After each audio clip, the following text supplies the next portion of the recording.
Number 6 की आज हम बात करने वाले हैं कि भृगु ऋषि ने अपने पुत्र शुक्राचार्य को छठे रूल के बारे में सत्य सूत्र के बारे में क्या कहा। देखिए, सूत्र आप जो याद होता है आपको किसी को भी पहला सूत्र मान सकते हैं, लेकिन जो श्रृंखला वाइज है मैं वैसे ही बता रहा हूँ, आप तो इससे कंफ्यूज मत होइएगा। कई जगह आप देखेंगे सूत्र का ऊपर नीचे किया गया है। तो छठे सूत्र में छठा रूल ये कहा गया, छठा रूल था कि महर्षि भृगु ने मंगल के बारे में बताना चाहा कि मंगल क्या इफेक्ट करते हैं और किस एज में क्या वो करते हैं। अब तक आपने किसका देखा था? अब तक आपने देखा शनि महाराज का, बृहस्पति का, शनि और बृहस्पति का, इन्हीं से संबंधित आपने रूल पढ़ा। तो आज रूल छठे की बात कर रहे हैं और आपको मैंने कहा था कि हम स्टोरी के साथ लेके चलेंगे।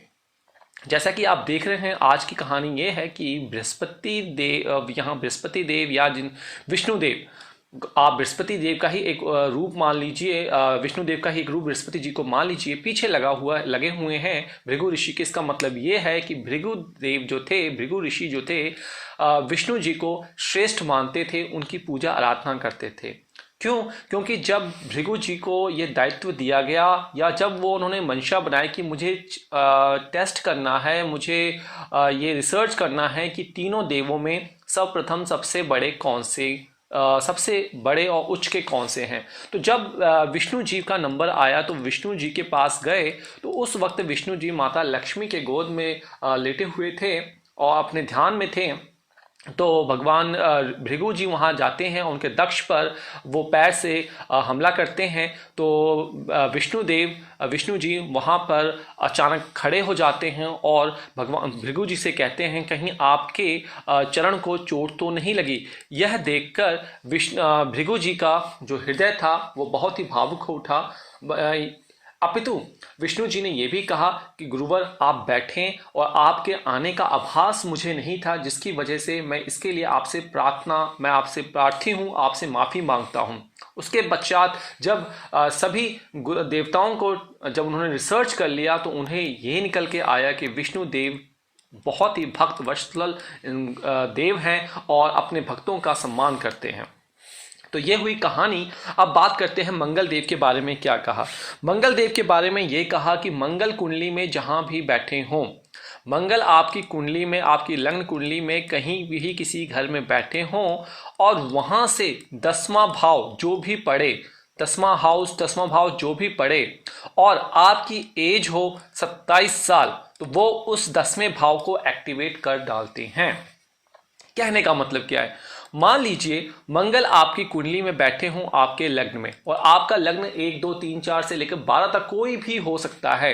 तो मंगल बैठे लग्न में, और मंगल की दृष्टियां आपको पता है चौथी होती है, 7वीं होती है, 8वीं होती है। अभी इन तीनों को भूल जाइए। कई बार हमारे फॉलोअर्स जब हमसे परामर्श लेते हैं कहते हैं कि 3 ही तो दृष्टियां होती हैं, तो आपने अगली बात कैसे कर दी, अगला सिद्धांत कैसे कह दिया। तो देखिए, जब एनालिसिस की जाती है तो हम सारे कॉन्सेप्ट को उसमें उस वक्त आपके क्वेश्चन के हिसाब से अटैच करते हैं। तभी आपसे कहा जाता है कि जब आप कंसल्टेंसी लेने आते हैं, कहीं भी जाते हो, तो क्वेश्चन स्पेसिफिक हो। एक टाइम पर आडंबर मत लगा दीजिए क्वेश्चनों का, क्योंकि जो एनालिसिस होती है, जो एफिशिएंसी होती है, उसमें कहीं ना कहीं कमी और त्रुटि आ जाती है। तो मंगल यहां पे बैठे, दृष्टियों की वजह आपको पता है। अब मैंने क्या कहा भाई, मंगल से जो 10वां स्थान, मंगल से 10वां स्थान क्या होगा? देखिए, पहला तो घर यही हुआ, दूसरा, तीसरा, चौथा, 5वां, छठा, 7वां, 8वां, 9वां, 10वां, आपने वहीं से गिनना है जहां से मंगल बैठे हुए हैं। तो आप पहुंचे 10वें भाव में, और 10वां भाव क्या होता है? 10वां भाव जो होता है वो हमारे कर्म का होता है। तो ये कहा कि गुरुवर ने अपने शुक्राचार्य पुत्र से कि भाई मंगल 27 साल की एज में 10वां स्थान जहां पे होगा वहां पे अप्स एंड डाउन्स लाएगा, उसे एक्टिवेट डीएक्टिवेट करेगा, कुछ एक उस घर से संबंधित चीजों को, वो कारकत्व को उठाएगा या गिराएगा। कंडीशन ये करता, उठाएगा कब? जब ये मंगल आपकी कुंडली में अच्छे भावों में बैठा हो और वहां से 10वें घर को वो उठाएगा। लेकिन ये गलत भावों में बैठा हो, मंगल गलत भाव कैसे हो गए? आपका छठा, 8वां, 12वां राहु केतु शनि के साथ बैठा हो, तो कहीं ना कहीं वो जो 10वां स्थान होगा उसके कारकत्व में वो निराशा करेगा ही करेगा। तो आपको मैंने बताया 10वां भाव, देखिए सामने चार्ट भी लगाया है। 10वां भाव किसका होता है? पिता का होता है, राज्य का होता है, जिस स्टेट में जिस गवर्नमेंट सेक्टर में आप कार्य करते हैं, कर्म का होता है, आपके बिजनेस का होता है, आपके सोशल स्टेटस का होता है, आपकी प्रभुता क्योंकि कैरियर करेंगे तो वहां सफलता का होता है, आपके लीडरशिप, आपकी स्पॉन्टेनिटी का, आपके अधिकार क्षेत्र का होता है, आपकी प्रतिष्ठा और आपके राजयोग का होता है। तो अगर किसी जातक की उम्र 27 साल होती है, चाहे वो कन्या हो या फिर पुरुष, 27 साल में अगर मंगल आपकी कुंडली में आपको दिख रहा है, आपके लग्न कुंडली में यहां पर बैठे हुए, पहले घर में बैठे हुए, तो 10वें भाव में और कंडीशन ये है कि मंगल आपकी कुंडली में स्ट्रांग होना चाहिए, मित्र के घर में होना चाहिए और अच्छा होना चाहिए, किसी की नेगेटिव दृष्टि नहीं पड़नी चाहिए। तो 27 साल आएंगे तो इनमें से रिलेटेड कुछ एक चीज में वो आपको अच्छा फल देंगे, या तो आपकी जॉब अच्छी दिला देंगे, या आप पहले से जॉब कर रहे हैं स्विचिंग अच्छी करवा देंगे, आपका अप्रेजल बढ़ा देंगे, गवर्नमेंट सेक्टर की तैयारी करवा रहे गवर्नमेंट सेक्टर निकाल देंगे, आपकी प्रतिष्ठा को स्टेटस इंक्रीज करवा देंगे, पिता के साथ संबंध को मधुर बना देंगे। लेकिन यही मंगल अगर कुंडली में आपके लग्न में ही गलत प्लैनेट के साथ बैठा हो, जैसे शनि हो, राहु हो, केतु हो, छठे घर का मालिक हो, अष्टम घर का मालिक हो, 12वें घर का मालिक हो, तो कहीं ना कहीं जहां पे आपको अभी प्रभावित किया था, पॉजिटिव पॉइंट दिया था, वहां पे कहीं ना कहीं वो नेगेटिव पॉइंट आपको देगा, कहीं ना कहीं वहां पे उतार चढ़ाव वो लेकर आएगा। इतना सिंपल है, आपको रखने की कोई आवश्यकता नहीं है। सिंपल आपको याद रखना मंगल कहां बैठे हुए, मंगल अपने यहां से 10वें भाव को एक्टिवेट डीएक्टिवेट करेंगे। कंडीशन यही है कि वो आपकी कुंडली में कैसे बैठे हुए हैं, अच्छे बैठे हैं या खराब बैठे हुए हैं।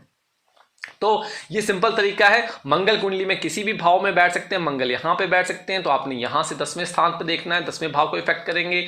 मंगल आपकी कुंडली में यहां भी बैठ सकते हैं, तो यहां से देखिए 10वां भाव कौन सा है, देखिए 7वां भाव, 8वां, 9वां, 10वां, इस भाव को एक्टिवेट करेंगे। तो 27 साल की एज में कहीं ना कहीं आप अपने दोस्तों की, मित्रों की कुंडली उठा देख सकते हैं, और जो 27 साल में लगे हैं तो पूरे 27 वर्ष की आयु में ये कहीं ना कहीं इफेक्ट आपको देखने को मिलेगा। सिंपल तरीका था, सिंपल पद्धति थी, सिंपल सूत्र था, और आपकी स्टोरी के साथ आपको पता लगा। अब अगर आपको चाहिए किसी प्रकार की सहायता तो हमारे ज्योतिषकर वैद्य ऐप, हमारी वेबसाइट से हमसे कांटेक्ट कर सकते हैं, और हमारे इंस्टाग्राम, फेसबुक, ट्विटर और कोरा पे हमसे जुड़ जाइए। यहां से आपको महीने में कोशिश की जाती है एक बार जवाब दिया जाए। अगर आपको जवाब नहीं मिलता है तो अपना चार्ट छोड़ के आप दूसरा कार्य कर सकते हैं। जैसे ही समय मिलेगा आपको उसका जवाब अवश्य दिया जाएगा। तो आज बस इतना ही। नमस्कार, जय माता दी।